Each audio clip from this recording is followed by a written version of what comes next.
Welcome back to Blizzard Abroad. This is Lunch Break Conversations. So today I want to talk about the societal pressures on men and what we're going to do about it. Because what you see a lot now is a lot of men, now that we have platforms, now that we have voices, you see a lot of men complaining. I'm going to just be real. I'm going to stop censoring myself. I'm going to just tell you how I feel. Because I've said this over and over again. I think I said it in like a nice tone, trying to be nice. But all the complaining in the world is not going to get us anywhere. Complaining about modern women, complaining about, societal standards, it's not going to get us anywhere. Because at the end of the day, we still have to be men. Our expectations don't change. And I don't see them changing anytime soon. You know, um, I'm a father. I've been a husband before, um, so I know what it's like to have to provide, to protect, and to provision. That's the duty of a man in my eyes, and that's just my opinion. You don't have to agree with it or not. But once you start a family, you know, what other option do you have? Do you let somebody else provide provision and protect your family, or are you going to do it? And what do you expect in return from that? You know, I understand that maybe all we're asking for is, just some recognition, you know, a little bit of gratefulness. But to expect that from the world at large, I think is a big ask, you know, because we live in a society where people are going to ask, what's in it for me? If you're not providing, protecting, provisioning for me, I don't owe you anything. And I think what's happening is that there's just a lot of talking points out there. You know, every man's on the internet now. A lot of YouTubers, a lot of vloggers are on the internet saying this. Men build the infrastructure, yes, but not all men. Not all men build the infrastructure. Some men do. There are guys out here that are bums. They don't not doing what they're supposed to do in life. They're not building the infrastructure. Don't take credit for the men that are doing it.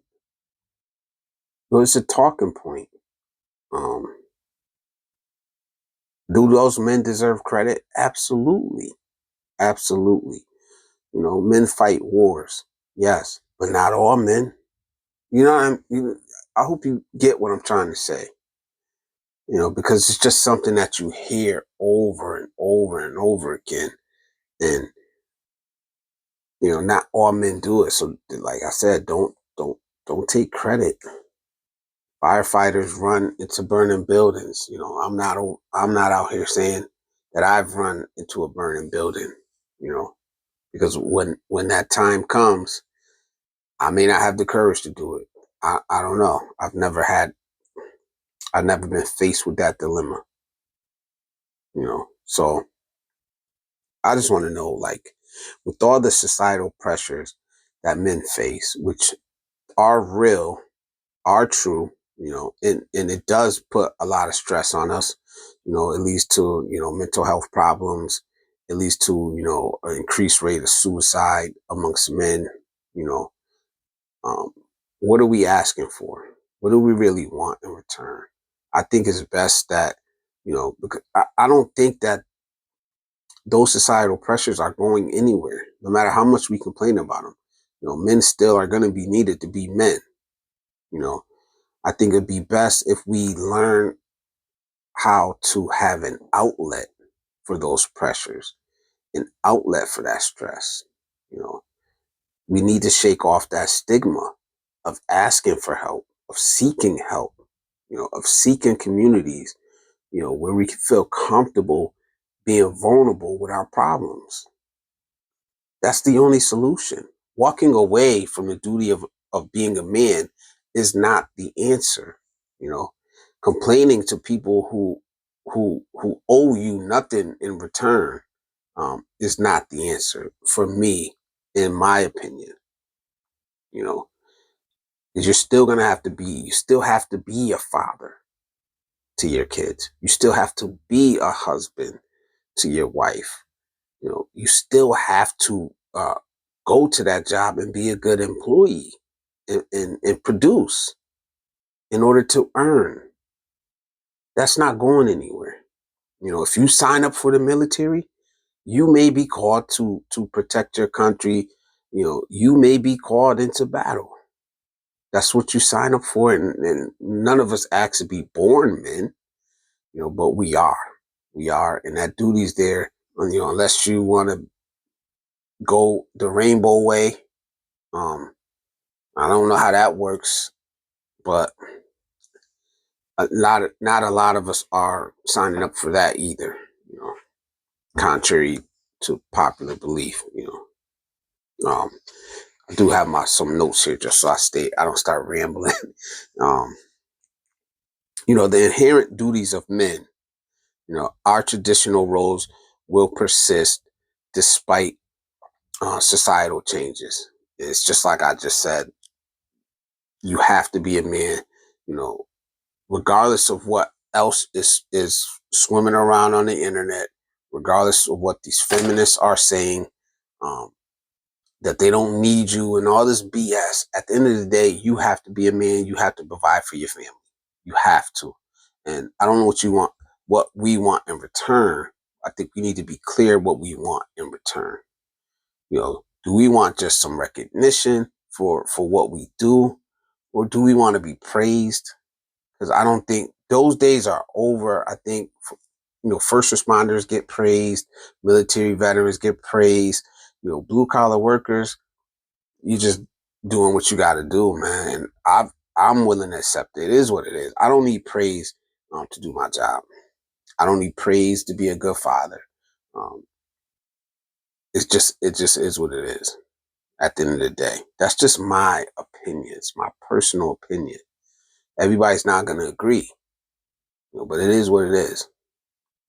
You know, I think we just need to seek out better avenues of getting help with our stress, getting help with the problems that we face, being more acceptive of our brothers who are struggling, because sometimes we're the ones clowning them, Sometimes we're the ones clowning them the most, you know. We need to recognize that in ourselves, be more accepting. Maybe we need to open our ears and listen when our brothers are struggling and going through stuff. You know, the lack of sympathy. Like I said, don't expect sympathy. Um, it's crazy to say it like that.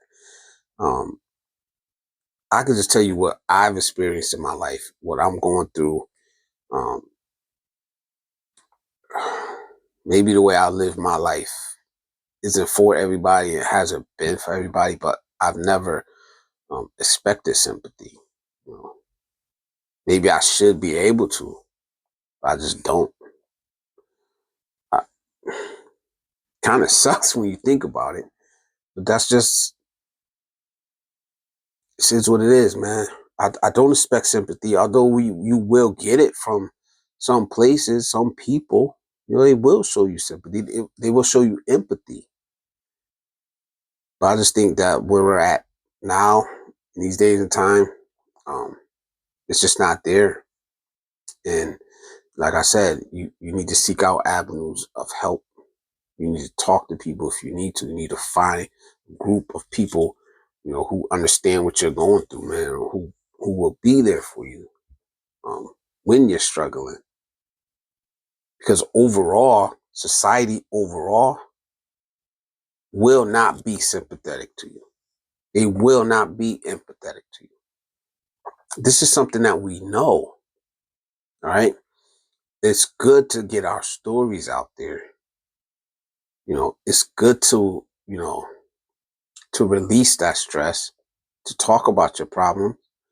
But honestly, amongst men, it's gonna be the men that are telling you, man up, gotta do what you gotta do, get her done. You know, so it's on you that if you need to talk to a therapist, you gotta go.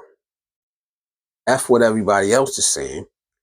If you need that help, you gotta go. And it's all right. And it is all right. You know, you know, we also have to build supportive communities. And that's one thing I like about the Sunshine Shoulders community. That's why I am a part of it, and that's why I support it. Because it is a community where you could go and people will understand what you've been going through. And honestly, a lot of those people, I don't know them. Honestly, I don't think I've met any of them face to face. I haven't. You know, so if I wanted to be anonymous, I could be anonymous and I could go in there and I could say, hey guys, I'm going through this or that.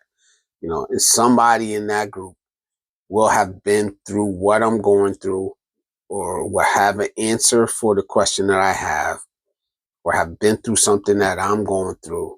You know, that's what being a part of community is, a helpful, positive community. And I appreciate that. And that's why I'm a part of that community. You know, you know, the next subject was there's no alternative to male leadership. Um, and that's very important. There's no alternative to male leadership. What do I mean by that? Do I mean that, you know, there never be a female president? No, I don't mean that. I mean that, unless you want to be under the leadership of a woman, you know, then you will have to lead. It's like, so in particular, your household, do you want to be under the leadership of your wife?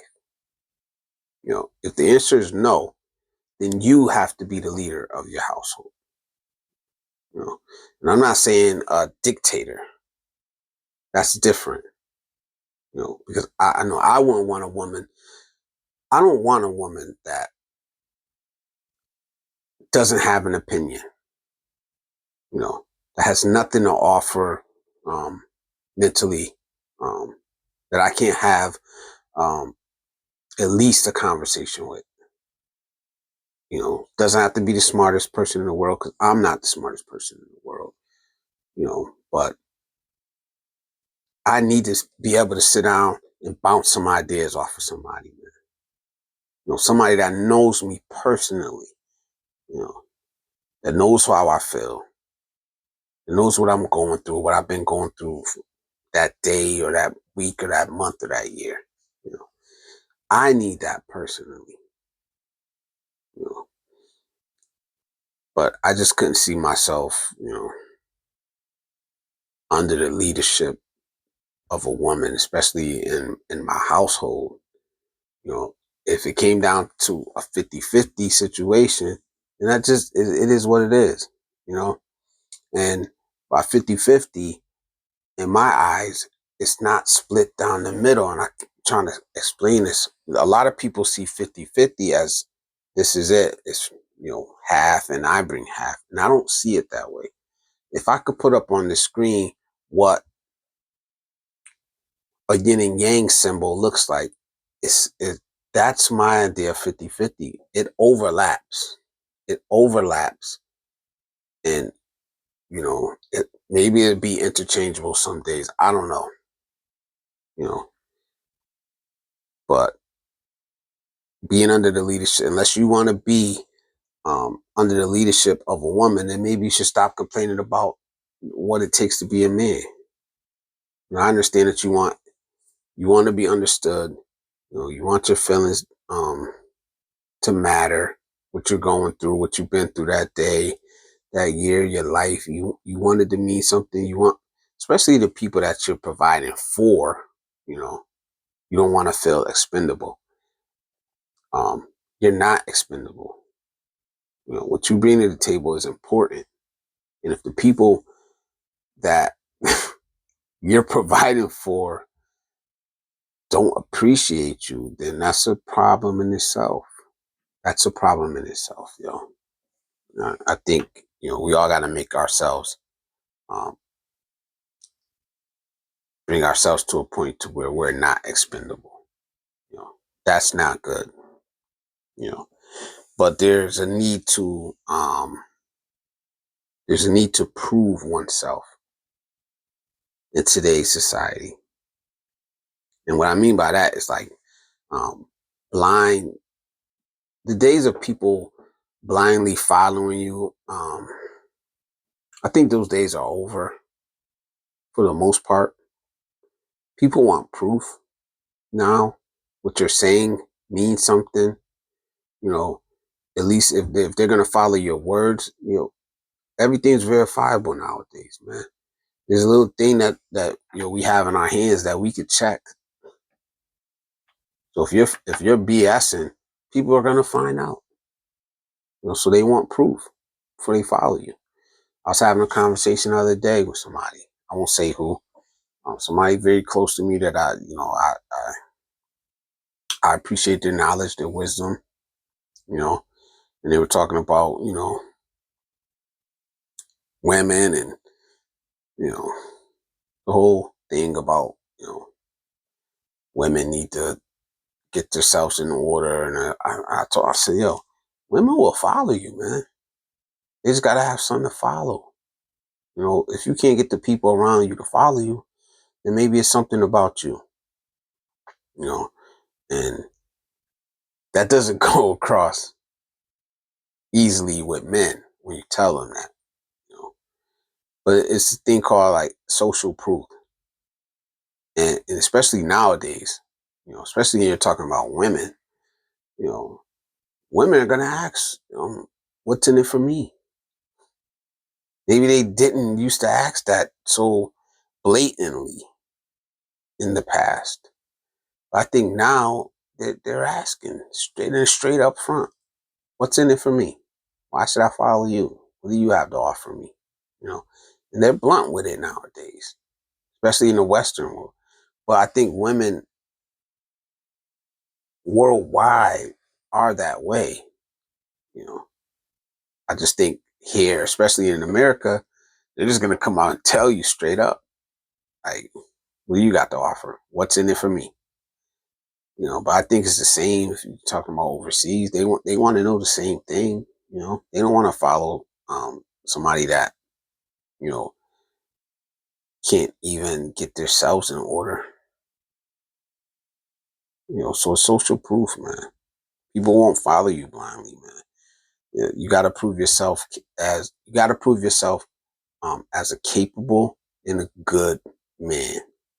You know, and if you're doing good things, you know, and you got your shit together, um, people will follow you if they know they could trust you and they see that you're walking in a good direction and you're doing things right and it's working for you. People will follow you, but you got to do the work first. You can't just one day you're fucking, excuse my language. One day you're a loser. The next day you're speaking on some good things, and it sounds good. But yesterday you were knocking people over the head. Like today you're telling me I gotta clean myself up when I haven't seen you do it. I haven't seen you work the steps that you're telling me that I need to work. You know, so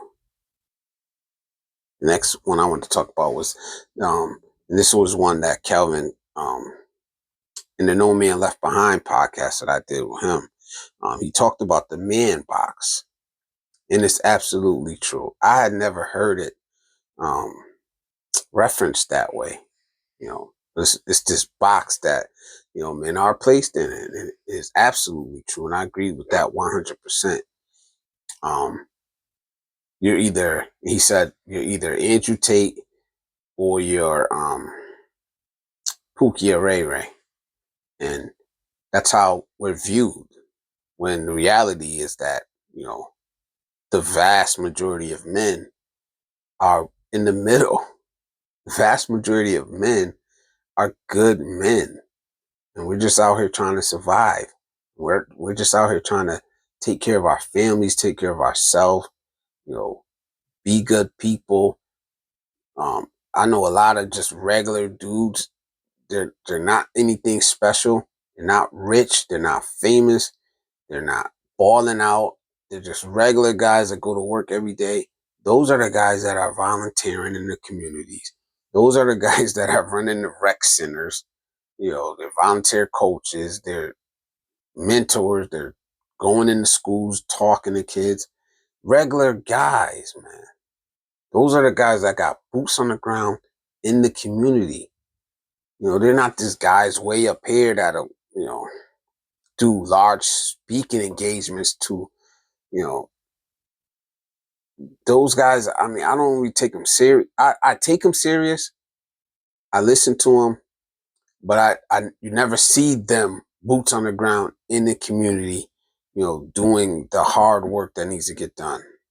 You know, they'll pop up here, they'll pop up there, and I see regular guys, you know, that are never going to be famous, that are never going to get the recognition, showing up every day in the hood doing good things. That's after work. That's after they're taking care of their own family. You know, they're the ones showing up in the community every day. You know, so it's a misconception. But I also wanted to ask this: do we contribute to that man box? And what do I mean by that? Do we overgeneralize? Because you hear it said, oh, the men only want the three P's: piece of chicken, a piece of ass, and peace of mind. But is that all you really want? Would you be comfortable if that's all a woman gave you? That's it. A piece of chicken, a piece of pussy, a piece of whatever, and a peace of mind. If that was the only three things you ever got from a woman. So, or is that overgeneralizing? Do you need more from a relationship than that? Because I guarantee you, if women went by that, you would not be satisfied. You know, you want to laugh every once in a while. You want to have a conversation every once in a while. So don't put yourself in that box. Don't put other men in it. If that's all you want, fine. If that's all you want, fine. Say that this is what I want from my woman. Don't say all men want is this, because I was in the Sunshine Shoulders live stream earlier tonight. There's a guy in there, and he was talking to somebody in the chat, and he was talking to somebody else. And I forgot what he said word for word, but it was something like that. And it was like, us men only want, I should have looked this up. Us men, damn, I'm upset with myself that I forgot what he said. But it was something along those lines. And it was real simple, you know. And I replied, and I'm like, that's why, you know, we get treated the way we do. That's a statement like that is why we get looked at as being so simple. When men are not simple. We're not Neanderthals. But when we make statements like that, that is just so we're so easily pleased. We don't require anything of the women that we want to be with. You know, that's why we get looked at the way we do. That's why we don't get respected. All I gotta do is give him a piece of pussy, and that's all he ever wants from me. Like, no. Like, not all of us, maybe some of us. And when I make the statement, you know, that maybe that's the divide of in some men, in the thinking of some men, because at the stage that I'm in life, you know, I don't want to pay somebody just to show me some attention, spend some time with me. I'm not doing it. I don't care what anybody says. Or all men want this, or all men want that. No, speak for yourself. You know, because I'd rather be by myself. I would rather be by myself before I have to pay somebody to or take care of somebody's every wants and needs just to give me some attention. I'm not there yet in life. Like I said in that chat, maybe if I'm alone at 65 and I'm lonely, maybe I'll think about that. But where I'm at in my life right now, I just don't need it. I'm not desperate. I'm not desperate for attention. I'm not desperate for the company of a woman. Um, if I move to Southeast Asia, as I plan to in 3 years, and I get to the point where I guess I don't know what it would take for me to get to that point. I don't think I'm special. I don't think that I'm that much different or I'm the exception. I think that there's a lot of men that think like I do.